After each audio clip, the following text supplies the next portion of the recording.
Bonjour, bienvenue au Théâtre de l'Opprimé, que je m'empresse de remercier ici, ainsi que toute son équipe, pour nous accueillir pour une nouvelle saison des jeudis midi. Je suis un peu hésitant, c'est la voix du matin. Je bégaye un peu parce qu'on a eu une soirée hier qui était passionnante, qui s'est terminée un peu tard. Donc là, je suis encore en phase de réveil en réalité, donc je vais essayer d'être court et de ne pas trop bafouiller. Vous dire qu'on est vraiment heureux d'ouvrir cette nouvelle saison au Théâtre de l'Opprimé, vous parler un peu des EAT, les écrivaines et écrivains associés du théâtre. Bon, il y a beaucoup dans cette salle qui connaissent déjà ce que je vais dire, mais je vais le dire encore parce que c'est important. À deux objets, la diffusion d'écriture contemporaine dramatique et la défense du droit d'auteur et la défense des droits sociaux des artistes auteurs. Bon, là, cette partie-là, on va pas trop en parler aujourd'hui. Vous dire aussi qu'on est ravis que cette nouvelle saison soit placée sous le signe de la transmission. Je m'explique. L'intégralité de la saison dont nous parlera Dominique Paquet a été composée avec le partenariat de différentes écoles reconnues d'art dramatique. C'est une idée qu'on a eue il y a presque un an maintenant, et on est vraiment ravis que toute la saison soit confiée aux différentes écoles d'art dramatique et à leurs élèves brillants et éminents. Je mets un peu la pression. Je mets un peu la pression. Pour faire vite, on a considéré qu'il y a d'abord un lien plus millénaire, je crois, entre les auteurs et les comédiens. Moi, j'ai souvent constaté dans mes déplacements et dans les différents rendez-vous que c'était souvent, dans tous les corps de métier, les comédiens qui nous accueillaient le mieux. Voilà, c'est une sorte de témoignage de reconnaissance que de renvoyer l'ascenseur aux jeunes comédiens. Et puis, dire aussi que, oui, il faut transmettre. Je ne vais pas m'étaler sur mon parcours, mais ça a toujours été un souci permanent chez moi que de transmettre à ceux qui veulent bien les enseignements que j'avais reçus de mes maîtres, et parmi eux un garçon qui s'appelait Philippe Joirier. Je dis un garçon parce qu'il est mort assez tôt, c'est un peu triste, et donc maintenant quand je pense à lui, il a presque 20 ans de moins que moi, donc c'est un peu étrange comme sensation. Mais en tout cas, au premier cours d'art dramatique que j'ai reçu, il disait très peu de choses, mais c'était toujours très percutant, voire radical en termes d'enseignement. Et il nous disait, demain, le fait qu'il y ait des spectateurs dans les théâtres, ça va dépendre de vous, d'abord. Voilà.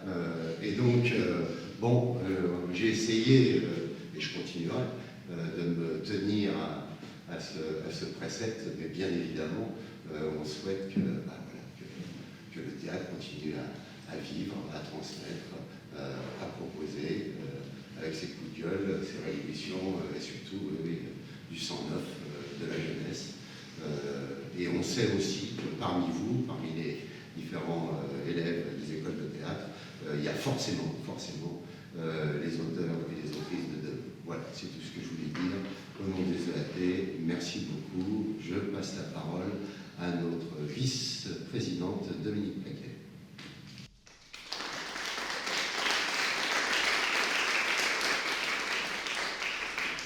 Bonjour à tous et à toutes. Les jeudis midi se sont appelés les mardis midi. Ils ont commencé en septembre 2002 à l'instigation de Louise d'Outreville, qui était déléguée générale à l'époque. Et ils sont restés au Théâtre du Rond-Point, parce que Jean-Michel Rive a été le premier président de notre association jusqu'en 2013. Et avec Jean-Luc Paliès, Louise d'Outreligne a inventé ce concept de la lecture pupitre qui accueillait très fréquemment à midi et demi des textes sélectionnés par le comité de lecture du Rond-Point ou d'autres comités de lecture. Et puis en 2013, le Rond-Point nous a demandé de nous en aller parce qu'il s'élargissait de plus en plus et nous avons émigré au Théâtre 13. Et là, ça a un peu changé, ce n'était plus des lectures pupitres, mais des mises en maquette qui ont été faites par des lauréats, des lauréates du concours du Théâtre 13, des jeunes metteurs en scène. Quand le Théâtre 13 a changé de direction, nous sommes venus au Théâtre de l'Opprimé, où nous trouvons la même éthique et la même exigence artistique. Merci encore. Donc ces maquettes, ce ne sont pas des lectures avec le texte à la main, ce sont déjà des points de vue d'un jeune ou d'une jeune metteur en scène et de son équipe. Quelquefois, il y a aussi des points de vue scénographiques, musicaux, artistiques en tout cas, ce qui donne déjà une idée de ce que pourrait être la réalisation sur scène. Alors le devenir de ces maquettes, eh bien parfois, elles aboutissent à une création, et là nous sommes évidemment très heureux que ça soit la sélection des comités de lecture des OAT qui permet la réalisation au plateau. Donc je vais appeler les créateurs et les créatrices de cette année et égrener le programme. Le jeudi 21 septembre à 12h, là c'est vraiment à midi, nous avons Gabi Epala de Pascal Saint-Onge qui vient spécialement du Québec pour cette mise en maquette de Janice Chipaka, qui a déjà fait une maquette l'an dernier et qui nous a recontactés. Et comme il n'y avait pas d'école pour ce jeudi-là, eh bien nous avons dit Janice, bienvenue, tu viens nous voir. Et j'appelle aussi Marjorie Fabre, qui est présidente du comité de lecture jeunesse, qui va vous présenter, tandis que Janice va vous présenter sa maquette. Bonjour. Oui, moi je vais présenter la maquette Gabi Epala le 21 septembre à midi. Donc Gabi Epala, c'est un... Je parle un peu du texte peut-être. Déjà, c'est un énorme coup de cœur du comité de lecture jeunesse, vraiment venez. Et d'ailleurs, c'est notre grand prix de littérature jeunesse cette année. Il sera bientôt édité aussi. Du coup, oui, Gabi Epala, c'est un texte québécois, jeune public, qui a été écrit pour 3 actrices et 1 acteur. Et en fait, l'histoire, c'est 5 adolescents qui se retrouvent normalement tous les matins à l'abribus. Et un jour, et c'est là que ça commence, c'est là que commence la pièce, un jour, il en manque une, donc il manque Gabi. Et donc après, ils vont se mettre à se questionner déjà sur son absence, l'absence de Gabi, et aussi sur les rapports qu'ils entretiennent avec ce personnage manquant. Voilà, donc c'est assez mystérieux. À la fois, ils questionnent aussi ça questionne l'amitié, le rapport à l'amitié, à l'absence, quand quelqu'un part et quelqu'un reste, ce que ça fait.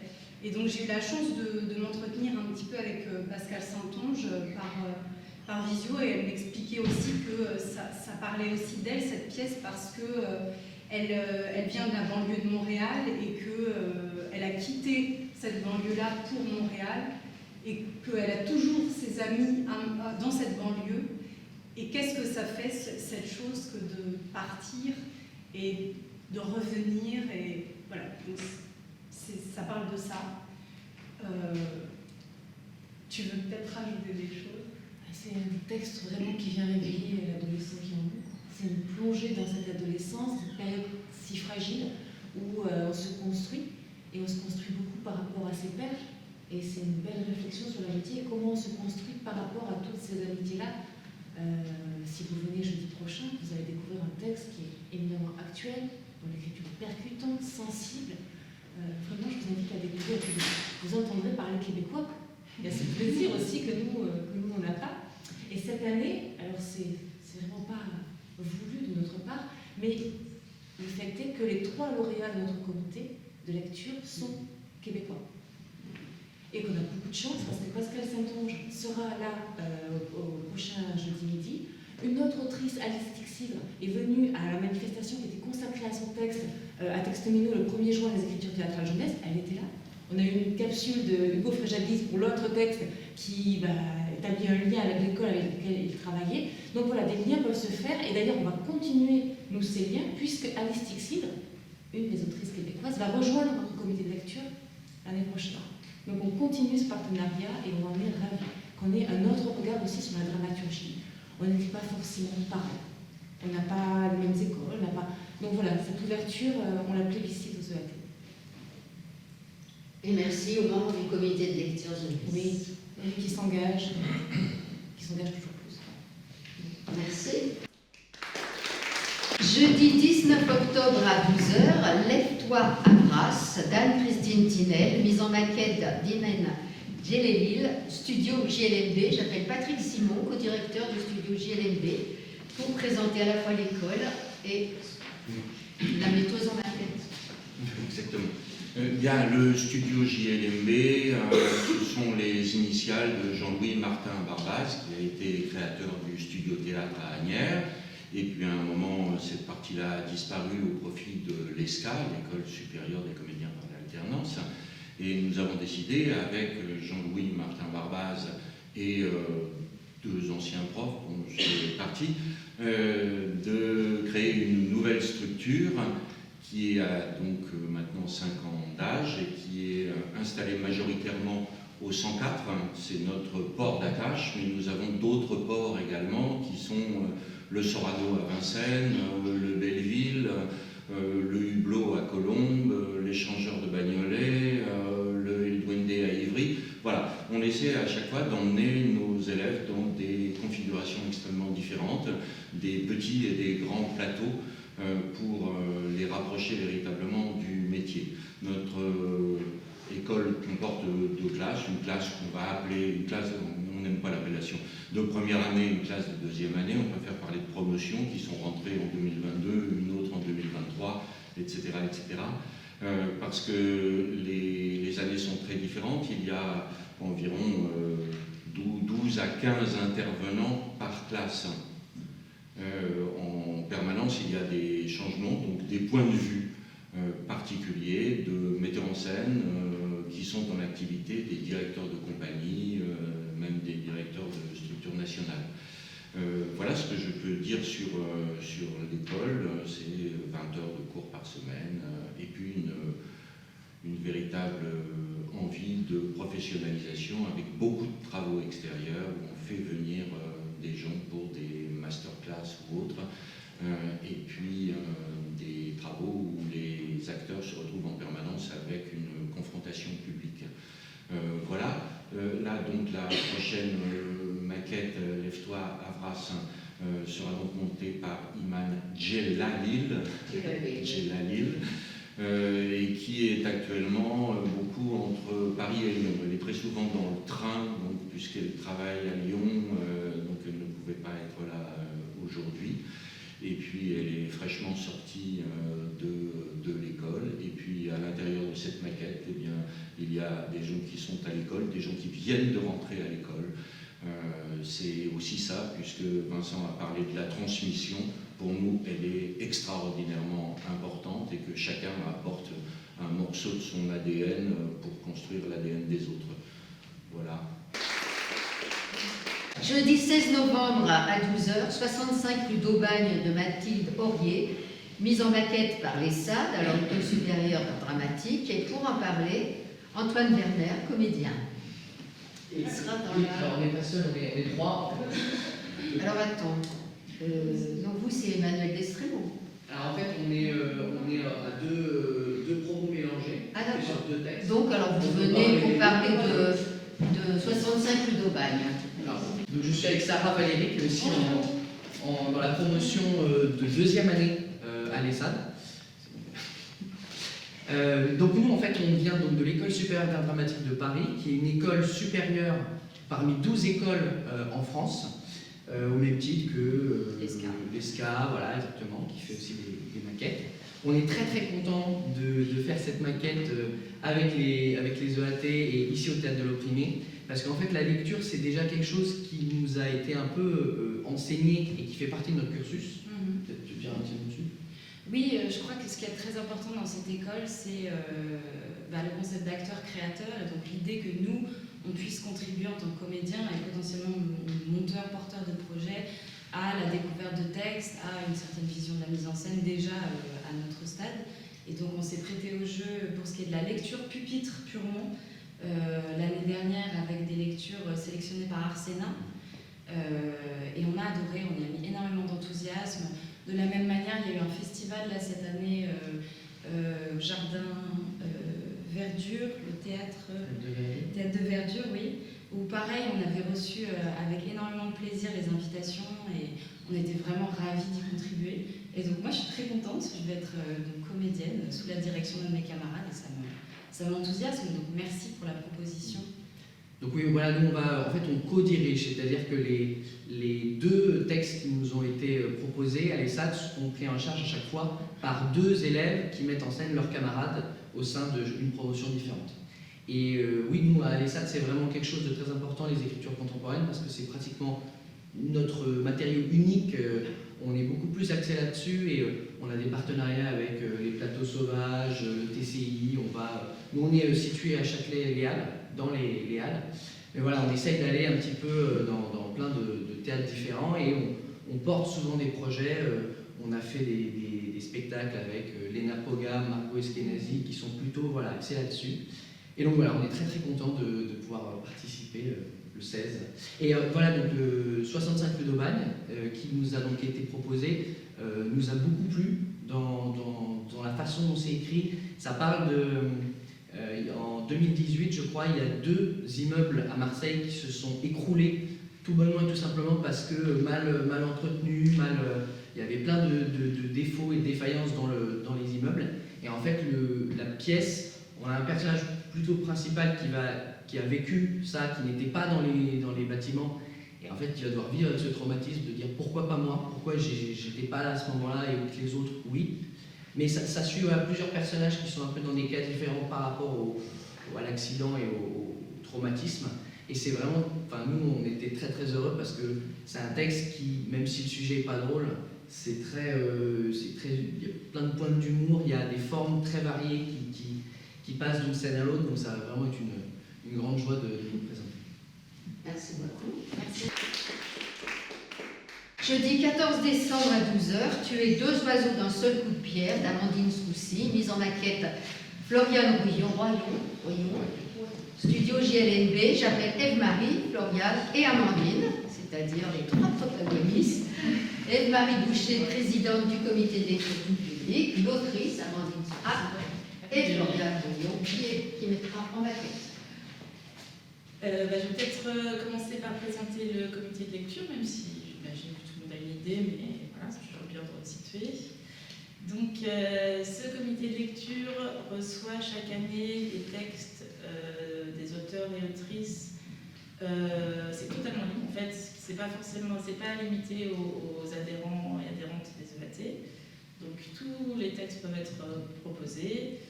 La seule condition, c'est de ne pas l'avoir déjà proposé, mais sinon, il n'y a pas de... Il y a relativement peu de conditions. Il faut savoir que c'est un comité qui lit les textes de manière anonyme, donc on n'a aucune information ni sur l'auteur ni sur le titre de la pièce, donc pour pouvoir juger en toute impartialité sans être influencé par ce qu'on saurait ou ne saurait pas de l'auteur ou l'autrice en question. Et voilà, cette année on avait 18 lecteurs et lectrices. Ça s'est passé en plusieurs tours de lecture et donc au troisième et dernier tour de lecture, on avait une dizaine de textes et on s'est mis d'accord sur 6 textes et dont on a découvert au moment de lever l'anonymat que c'était 6 autrices. Voilà. Bonne surprise. Et voilà, les textes qui sont tous beaucoup plu, des extraits différents mais qui nous ont tous beaucoup plu. Et donc là, aujourd'hui, là, on parle en l'occurrence du texte d'Amandine. Et j'ai une bonne nouvelle, j'espère que ce sera une bonne nouvelle, car ce texte a été choisi pour être publié par les éditions Les Signes, ce qui signifie que ce sera le prix EAT.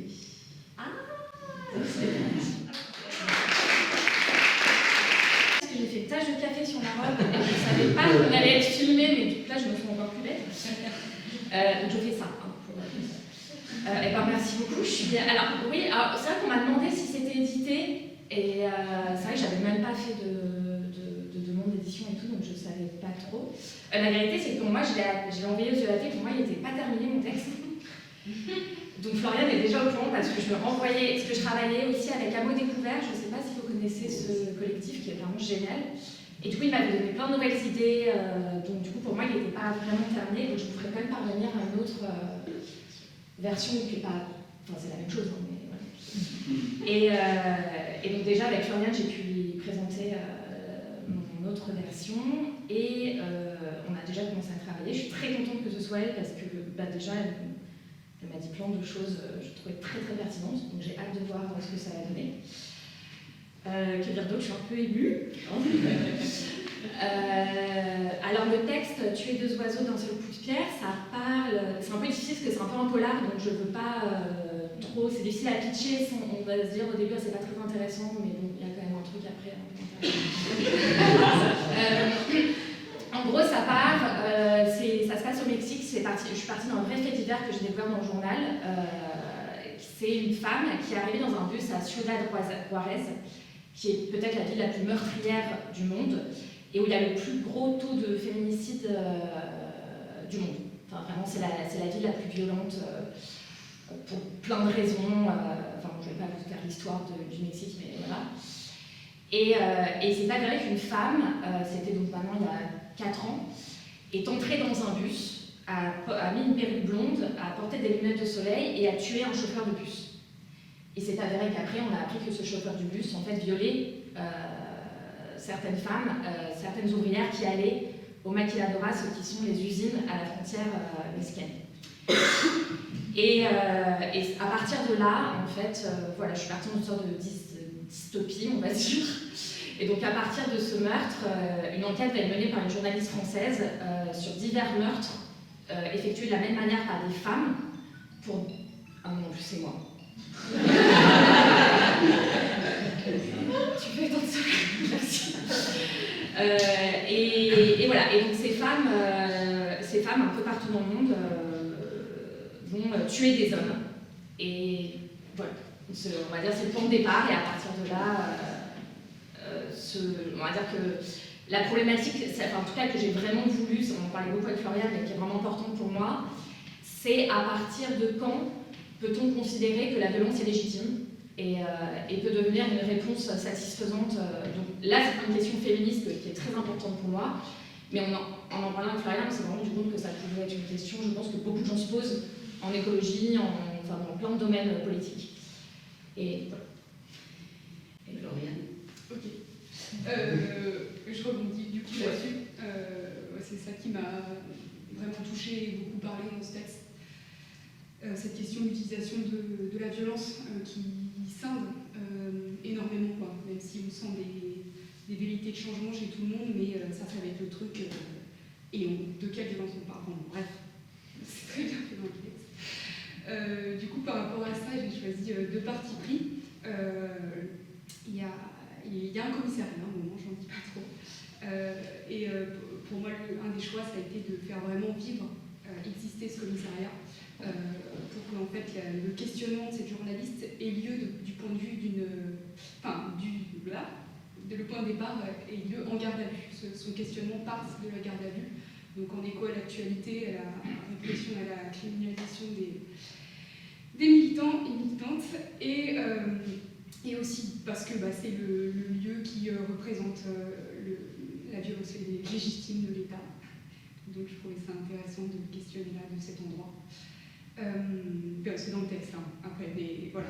Non, moi, je n'avais pas pensé, mais... Enfin, c'est très juste. Et la deuxième chose, c'est de faire aussi exister les autres moyens de lutter, donc, et les autres caractéristiques qu'on va attribuer aux femmes, outre la violence, donc par le choix du chant, de cœur de femme, et le choix esthétique de plume. Voilà. Merci beaucoup. Jeudi 25 janvier à 12h, Balek de Blandine Bonelli, mise en maquette par le studio ESCA, donc l'École supérieure de comédiens par alternance. J'appelle l'autrice Blandine Bonelli pour en parler. Bonjour à tous. Donc, Blandine Bonelli, l'autrice de Balek. Déjà un grand merci au comité de lecture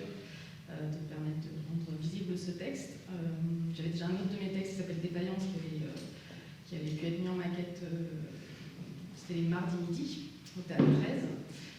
Ça a permis beaucoup de visibilité. Et j'en profite juste pour dire que Défaillance fait partie des spectacles qui ont été déprogrammés suite à la fermeture du Théâtre des Échangeurs, qui est aussi un lieu qui permettait la visibilité de l'écriture contemporaine. Voilà, il ne faut pas lâcher la lutte là-dessus. Et qui va être certainement reprogrammé au Laboratoire Moderne Parisien. Donc je parle de Balek maintenant. Balek, c'est aussi une plongée dans l'adolescence, mais plutôt sombre, puisque c'est l'histoire d'une jeune fille de 16 ans qui est envahie par à la fois une indifférence à ses pairs au monde et puis une incapacité à être au monde, et qui est envahie par des pensées assassines et qui cognent. Et donc les pensées sont aussi un des personnages essentiels de la pièce. Et cette jeune fille de 16 ans, par chagrin d'amour, va avoir une pulsion suicidaire, donc elle va se tuer. Mais une fois qu'elle sera morte, elle va se rendre compte qu'en réalité, ça ne change pas grand-chose, puisqu'elle continue à vivre de la même façon, ou à non vivre de la même façon que lorsqu'elle était vivante. La forme d'écriture est... Enfin, en tout cas pour moi, elle a été nouvelle, puisque c'est à la fois une narration qui est faite par une femme de 40 ans qui va parler de cette jeune fille de 16 ans, qui va elle-même rencontrer une petite fille de 10 ans, et puis les pensées qui vont intervenir au fur et à mesure, et puis on va se rendre compte à la fin de l'écriture que en fait c'est une seule et même personne, et c'est cette femme de 40 ans qui raconte plus qu'un suicide adolescent. Elle va raconter comment elle a renoncé en fait à son désir amoureux et à son envie d'être amoureuse. Voilà. Merci. Jeudi 8 février à 12h, Notre mère est en feu de Fanny Garin, mise en maquette par les SAD. J'appelle Marion Roussel. Merci beaucoup, je vais être très courte puisque mes camarades ont très bien présenté l'école. Donc moi je suis la promo de dessus, donc je rentre là en 3e année et je vais avoir le même plaisir qu'eux de mettre en maquette ce texte avec Manon Guegui, une camarade qui n'a pas pu venir ici mais qui est très heureuse aussi. Donc on vous remercie pour cette très belle occasion que vous nous donnez. Voilà, je ne vais pas reparler de l'école parce qu'ils l'ont très bien fait, mais on est très heureuse de monter ce texte avec notre petit groupe, d'autant que c'est un texte qui va être à mon avis très intéressant à étudier du point de vue de la mise en forme et pour créer une maquette, parce que c'est un texte qui fonctionne en diptyque, en 2 parties, et 2 parties qui sont pas du tout, qui ne semblent pas similaires sur la forme. Il y a une première partie qui est un monologue assez lourd, un enfant qui parle d'un infanticide très lourd, et un monologue, et une deuxième partie qui est pas sur la même forme d'écriture, et qui est une famille qui n'est pas dans le même lieu, qui se passe au Brésil. Donc voilà, c'est un peu ce défi-là qui va être très intéressant pour nous à étudier, d'autant qu'on est 2 à prendre en charge la mise en scène. Donc voilà, c'est ce jeu sur la forme qui nous plaît beaucoup, et c'est un texte qui est très fort dans ce qu'il raconte et dans tous les réseaux de sens qu'il met en place par cette double temporalité. Donc voilà, c'est ce genre d'écriture qui sont passionnantes pour des jeunes étudiants comme nous à étudier. Donc merci beaucoup pour cette possibilité que vous nous offrez tous. Voilà. Jeudi 14 mars à 12h, Un si bruyant silence de Jean-Marc Strecher, mise en maquette par le studio ESCA. Eve-Marie, est-ce que tu veux en parler un petit peu? Parce que je n'ai pas d'intervenant aujourd'hui, puisque Jean-Marc s'est excusé, il vit en région. Oui, c'est ça, il est à Paris. Pour l'ESCA, il n'y avait personne. Donc en fait, c'est un texte qui avait été sélectionné saison précédente. Alors, Marc, Philippe, toi aussi, tu rejoindras. Oui, mais comme je n'ai pas préparé, moi non plus.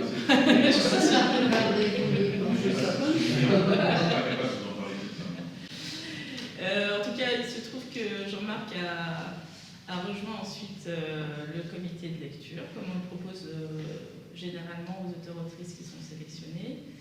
Et donc, il a fait partie du comité 2022-2023. Et ce texte avait été un énorme coup de cœur pour certaines personnes dans le comité. Je ne voudrais pas trop... C'est déjà un sujet très singulier. Ça ouais. parle du peintre Georges de la Tour. Et en fait, j'ai été frappé par ça. Oui, et la forme est assez picturale, on pourrait dire. Enfin, je sais pas, ça fonctionne en tableau aussi. Donc voilà, il y a un rapport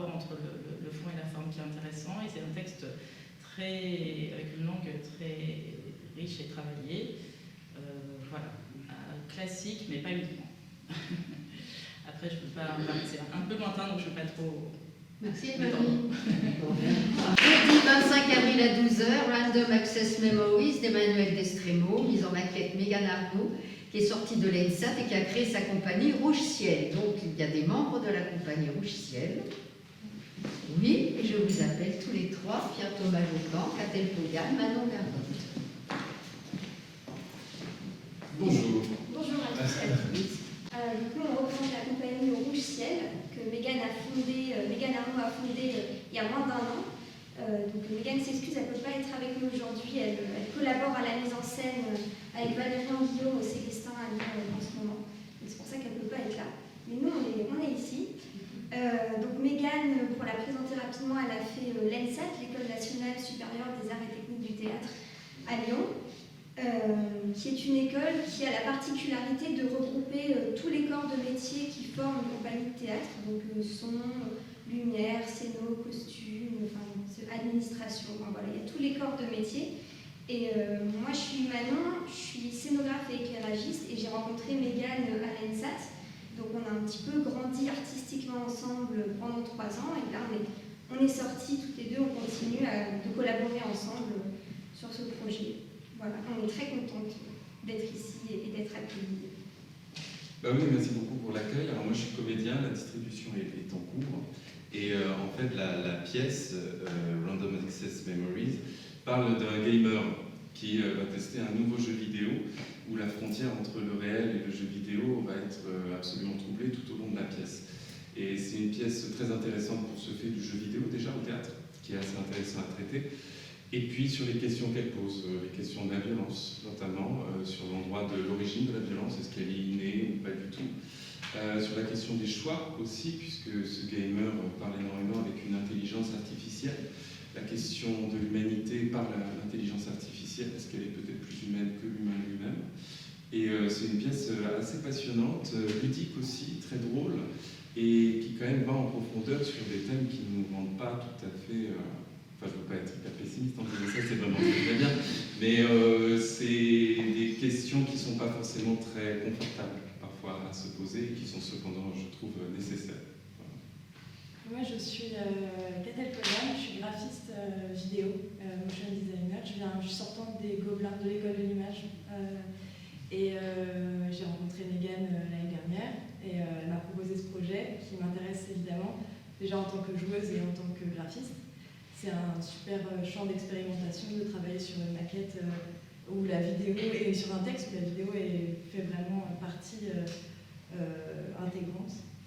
Et puis le texte, il travaille sur le trouble entre réalité et fiction, entre réalité et fiction.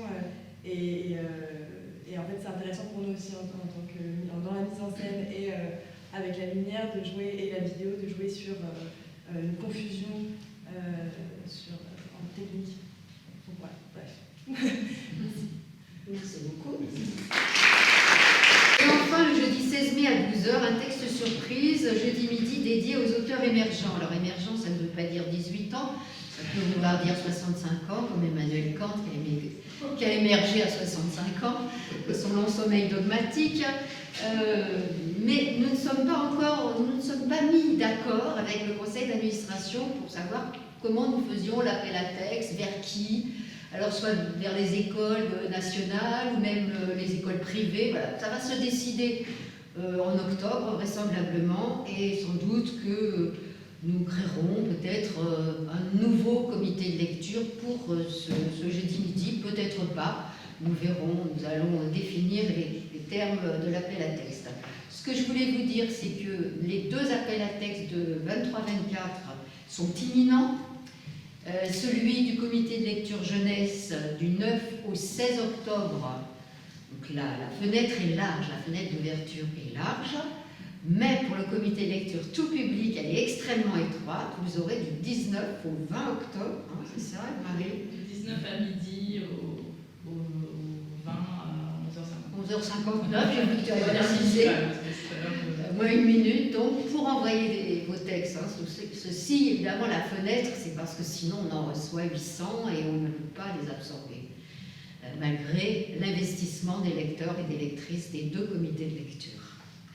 Je voulais vous dire que nous allons prendre le verre de l'amitié dans le bar du théâtre. N'hésitez pas à demander des plaquettes, à les prendre, pour en distribuer dans vos écoles, à vos camarades, à vos professeurs, et pour faire un maximum de communication autour de vos mises en maquette. Et merci beaucoup pour votre investissement.